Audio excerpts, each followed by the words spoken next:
அஸ்ஸலாமு அலைக்கும் வரஹ்மத்துல்லாஹி வபரகாத்துஹு. தினமும் ஒரு ஹதீஸ். உங்களில் ஒருவர் எதையாவது பருகினால் அவர் அந்த பாத்திரத்திற்குள் மூச்சு விட வேண்டாம் என அல்லாஹுவின் தூதர் ஸல்லல்லாஹு அலைஹி வஸல்லம் அவர்கள் கூறியதாக அபூ கதாதா ரதியல்லாஹு அன்ஹு அவர்கள் அறிவிக்கிறார்கள். நூல் புகாரி, ஹதீஸ் எண் 153. அன்பிற்குரிய அல்லாஹுவின் நல்லடியார்களே, நாம் ஆக்சிஜன் எனப்படும் பிராணவாயுவை சுவாசித்து கார்பன் டை ஆக்சைடு எனப்படும் கெட்ட வாயுவை வெளியிடுகிறோம்.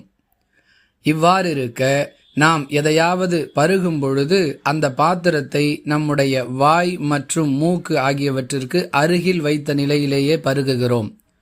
அந்த நிலையில் நாம் அந்த பாத்திரத்திற்குள்ளேயே நாம் விடக்கூடிய கார்பன் டை ஆக்சைடு எனப்படும் அசுத்த வாயுவை வெளியிடுவது கூடாது என்பது இந்த ஹதீஸ் மூலம் சொல்லப்படக்கூடிய தகவல். மருத்துவ ரீதியாக மற்றும் அறிவியல் ரீதியாக இது கெட்ட வாயு, இது நல்ல வாயு என்று இன்று நாம் தெரிந்து வைத்திருக்கிறோம். ஆனால் 1400 ஆண்டுகளுக்கு முன்பாகவே அல்லாஹ் தன்னுடைய தூதரின் வழியாக நமக்கு இந்த ஒழுக்கத்தை கற்றுக் கொடுத்திருக்கிறான். தண்ணீர், டீ, வேறு ஏதாவது குளிர்பானம் எதை பருகினாலும் நாம் மூச்சு விடும் பொழுது அந்த பாத்திரத்தை அப்புறப்படுத்தி கொள்ள வேண்டும் என்பது இந்த ஹதீஸ் சொல்லக்கூடிய ஒழுக்கம்.